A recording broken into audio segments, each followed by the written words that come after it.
The Whitney Reynolds Show is supported by Reach Out Community Center. Reach out and help one child at a time.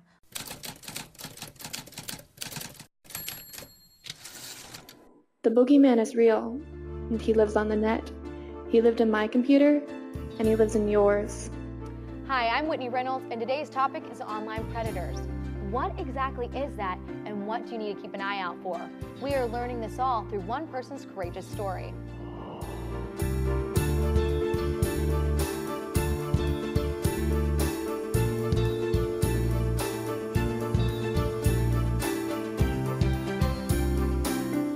You're watching The Whitney Reynolds Show. In January of 2002, Alicia Kosakevich was taken from her home in Pittsburgh by a man she'd only met online. She lives today to tell the story and help other kids that could be targets for online predators. Alicia, thank you so much for coming on. I know this is a tough topic and I want to work in your comfort zone. So take us back to 2002. Let's go right to the meat of it. You were online. You developed a profile online. It was a chat room. Well, when I was 13 years old, it was really the beginning of online social networking, of kids being in chat rooms. It was very new, and I was a very shy, quiet, typical kid. And I got online and started talking to my friends from school because that's where they all were. They didn't want to go outside anymore. They didn't want to go to the park or the mall or the movies. They wanted to stay indoors and stay online. So to maintain my friendships, I broke down and got a screen name and started talking to my friends from school who would introduce me to their friends and their friends and their friends until I was in a realm of people I really didn't know, but we all felt connected because it could be traced back to that one person. So it's kind of one of those things that you join up, you start meeting everyone. It's almost like a social kind of network. You were getting to know people around your age. It was. It was comforting because I was somebody who was so shy, who was kind of afraid of their own voice in a way.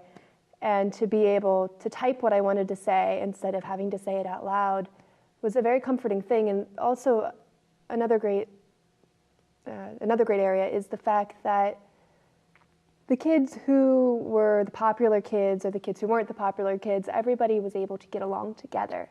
It was kind of like a middle school utopia, which is pretty much impossible. So it felt like a very comfortable, safe space. So safe is the key word there because it felt safe. You were in the comfort of your home. It was a family computer. So tell us how you met your online predator, because it wasn't like he just came out of saying, I'm an older man, I want to come take you to my house. It was one of those things that was very tricky. Yeah, we started talking online, and I had assumed, to be honest, I assumed that he was somebody around my age because I was a trusting kid and he was talking to me. Why would somebody who was older talk to a kid? Right. That certainly didn't make any sense to me. And you have to remember, in 2002, there were no internet safety seminars. There was no talk really of internet predators. It wasn't something that was in anybody's head, and it certainly wasn't in mine. And he behaved as though he was somebody my age, interested in the same things that I was. And what older man would be interested in things like Spice Girls? Well, boy would, in fact. But right. Right. So he kind of got to your level, made you feel very comfortable. And did he immediately reveal himself? No, I did not know who he was until I actually saw him in person. Oh, wow. So you did not know he was a man or older? No. Oh, wow. So you're chatting online and this person says, I want to meet. Now, I want to clear up something because this is, I think, a stereotype. Broken home, father not around. That's not your case. Not at all, and it's very much a stereotype. I came from a very happy, loving family, mom, dad, older brother, and we were actually having a family dinner on New Year's Day 2002 when all this happened. Wow. So you had a family dinner. The guy had already messaged you and said, I want to meet you. When he said, you know, in hindsight, as always, you can always look back and say, oh, I should have maybe seen this. But did he just come out and say, I'm going to pick you up? Because that would have been like, you are no 13-year-old girl. How did he approach that? Well, it's difficult. I have very little, it's kind of a Swiss cheese memory of it all. There's a term, and it's a very important term that people really need to understand, and that term's grooming.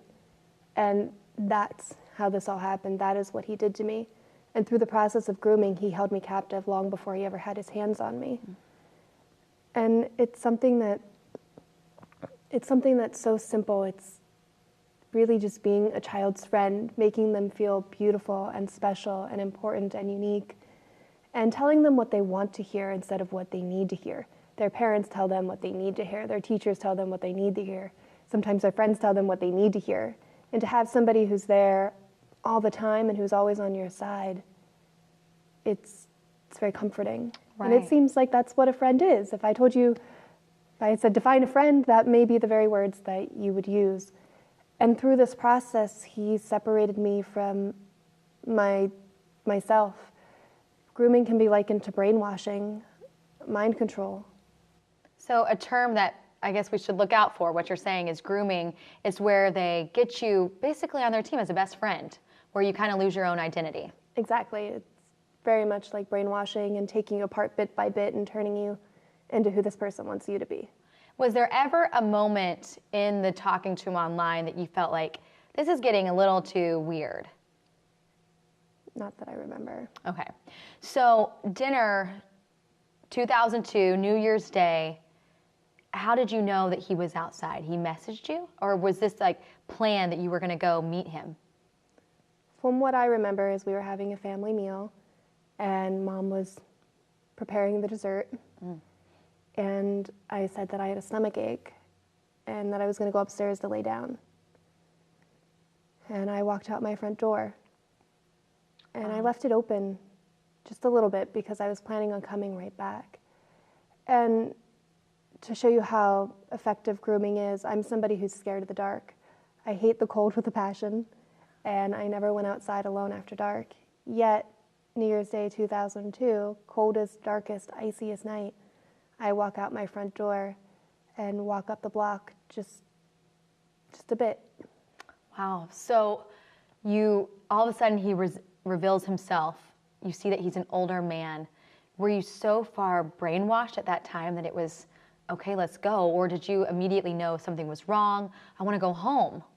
Well, what happened was I walked up the block and I stood there for a minute and I thought, this little voice finally spoke up. The voice that I wish I had spoken up so much sooner finally spoke up and said, Alicia, what are you doing? This is stupid.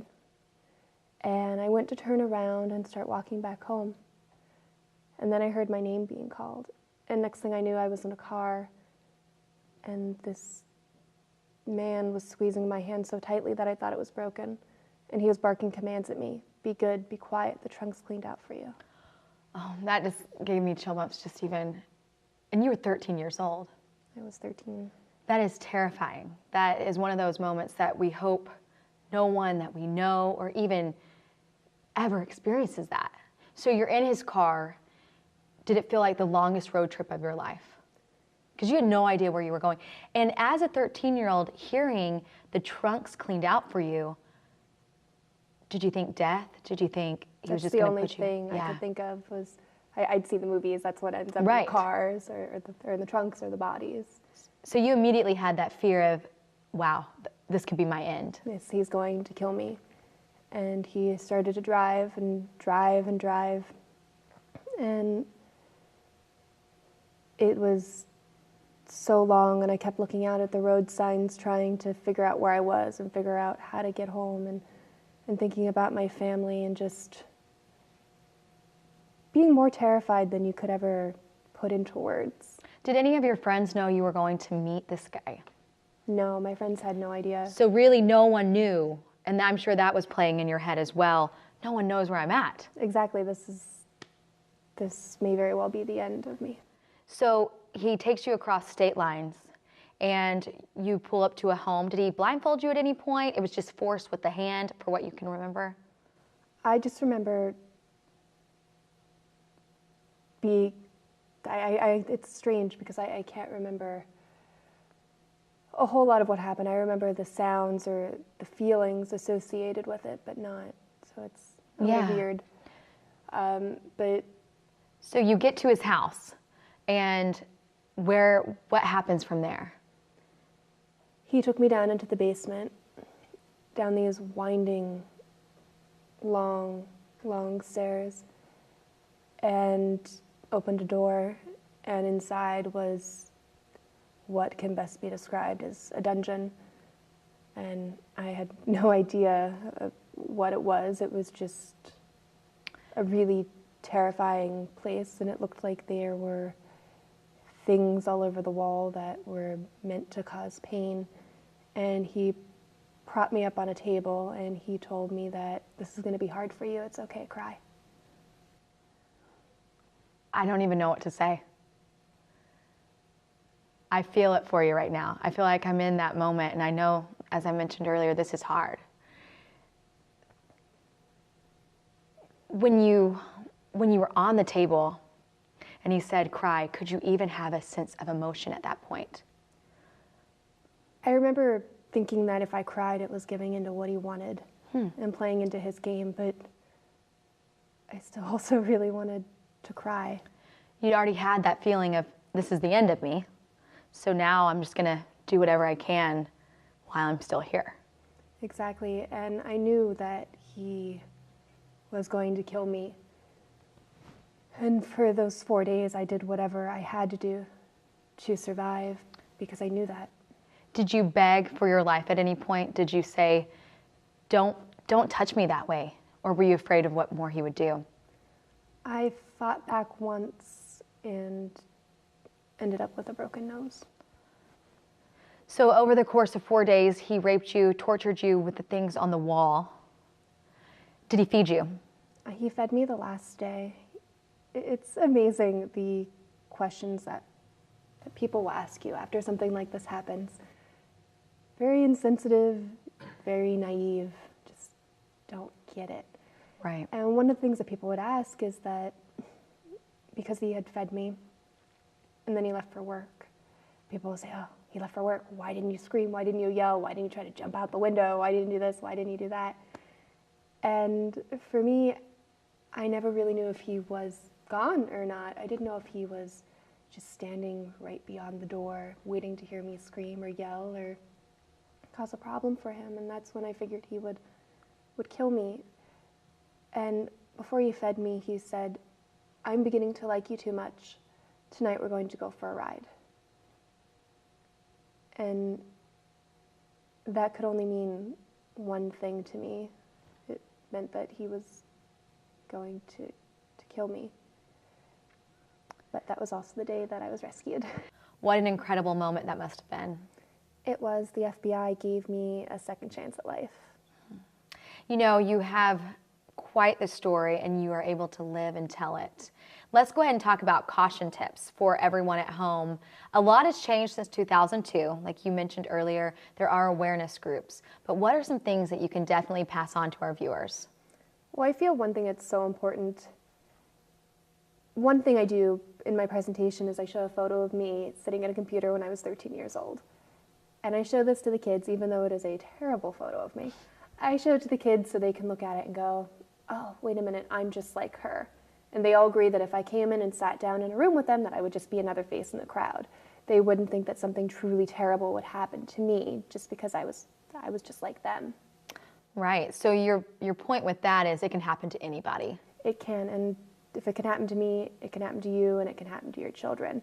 And that's so important for parents to know, because they often think that, well, we're in a better area, that doesn't happen around here, my child's a good child. And It's important to know that it happens to good kids. It happens to good kids a lot because the good kids are the ones who are the quiet, curious child. Right. So keep an eye out if you're a parent on what your kids are doing online. Do you recommend parental monitoring? They have those devices where parents can watch what's going on. I absolutely do. I think all parents should have it. It's sad. I do parent seminars, and a lot of times I come away with that parents want to be their child's friend. They don't want to protect them. That doesn't come first. Friendship comes first.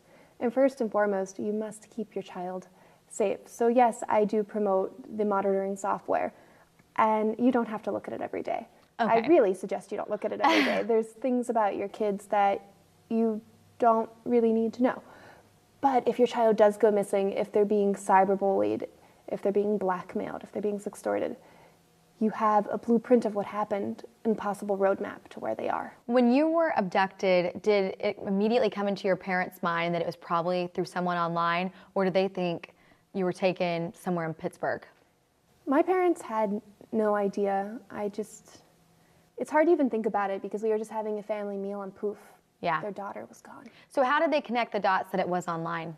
My dad actually connected it. He realized that I'd spent a lot of time on the computer and he just had this moment of dad instinct where he knew.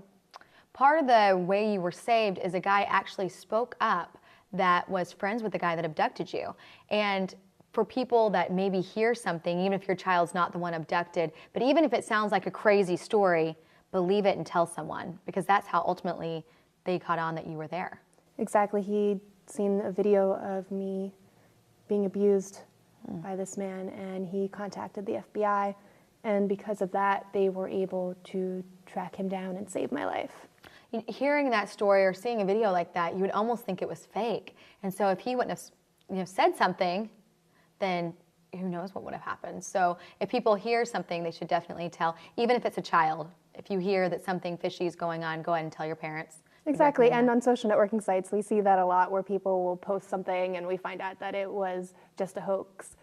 But on the off chance that it's not, please report it. And there's so many more options these days. It's not just chat rooms, it is social media. Any recommendations for parents with that? Well, it's difficult because now, we used to say, keep your computer in your family room or in a room that your parents are walking through a lot. But now it's on our devices. It's on our mobile devices. It's on our laptops. It's on our iPads. It's everywhere. You can't really keep kids away from the internet for a period of time. Right. And it's so important to keep track of what they're doing. Go through their phone. Don't give them the liberty. I used to cell phones, actually, and parents would come up and they'd give me a phone. They'd be like, oh, I don't know the password. It's my kid's phone. Like, you need to know the password to your child's phone.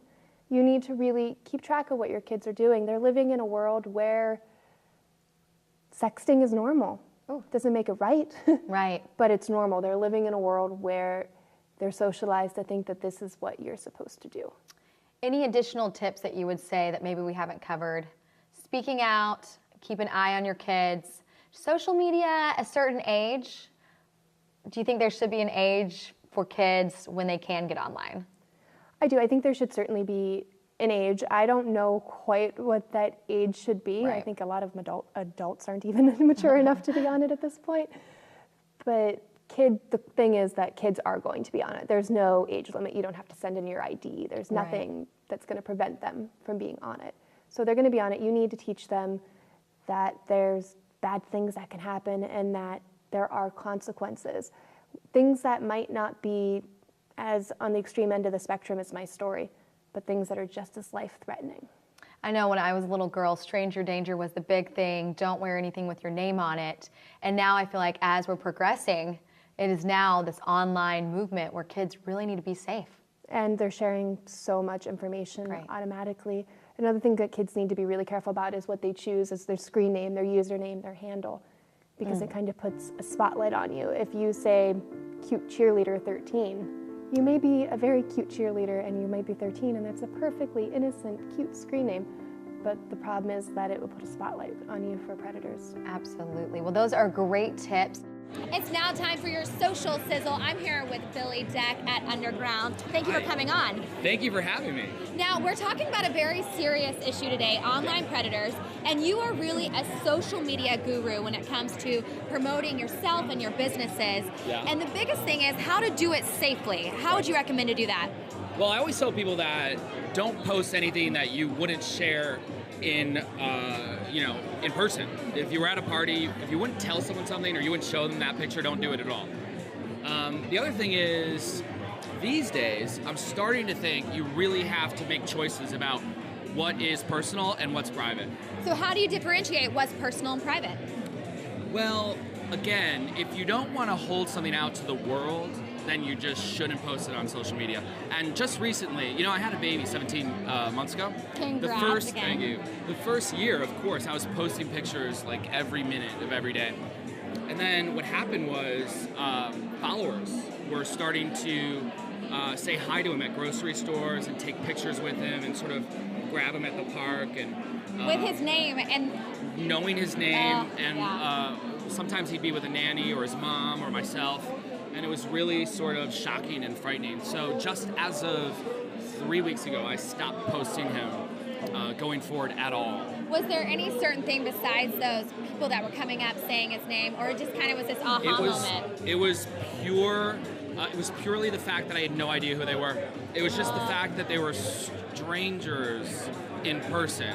There was a connection online in a very instantaneous and organic way, but yet they were in fact strangers. And it doesn't hit you until they grab your baby and then they take a camera and they go like that. Oh my goodness, I would never want to experience that. It was really rough. So not that anything's bad or anything bad happened, and there wasn't anything wrong with the people that did that.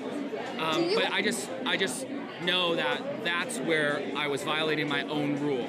Okay. So if I have security situations and practices in place with my child, I shouldn't just throw him out into the world.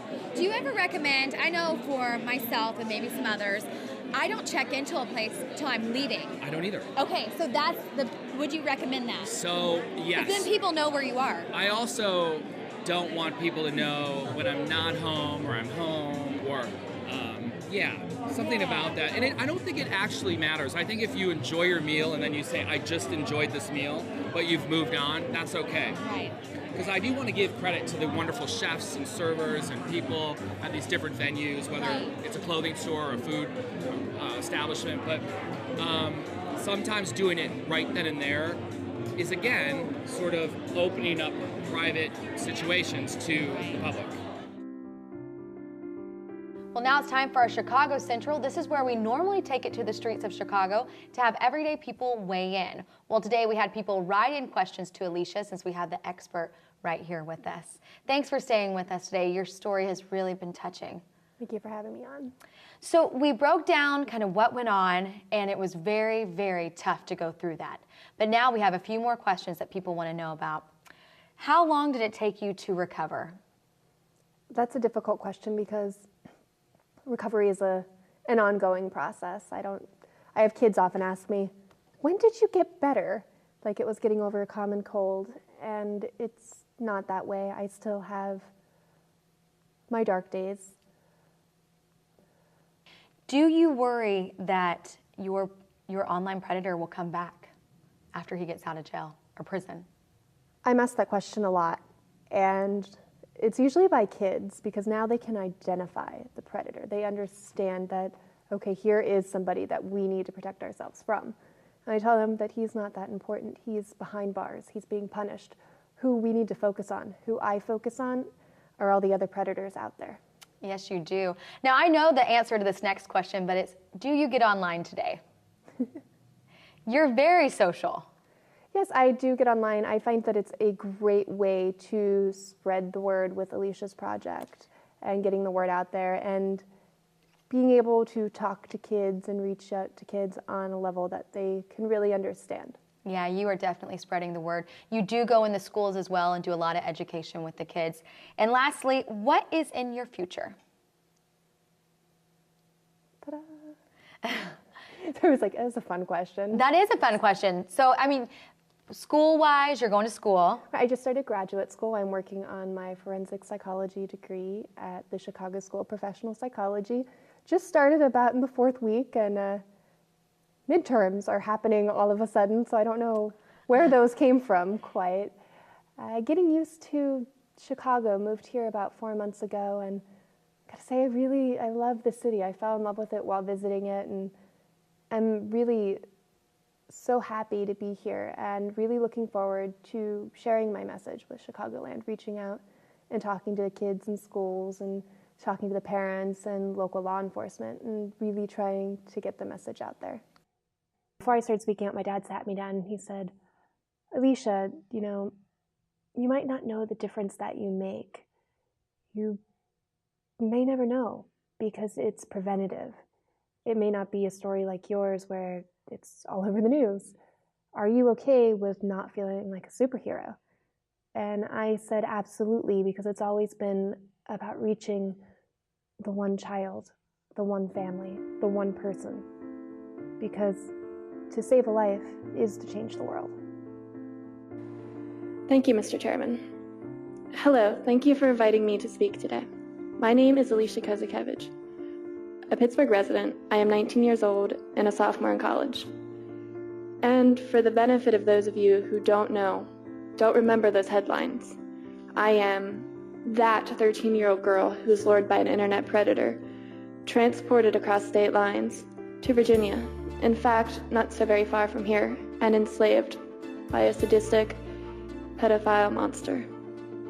The authorities told my parents that the odds were 1,000,000 to 1 against my recovery. But I was the exception. I got the miracle. I was rescued. So why me? Because I was blessed by the simple fact that I live in Pittsburgh, where one of the very best cybercrime task forces was created. And because I was enslaved in Virginia, where one of the best internet crimes against children task force, or ICATS, exists. Because they had the training, the knowledge, and the expertise to find that needle in the haystack. That was a lost little girl. That was me. The Whitney Reynolds Show is supported by Reach Out Community Center. Reach out and help one child at a time.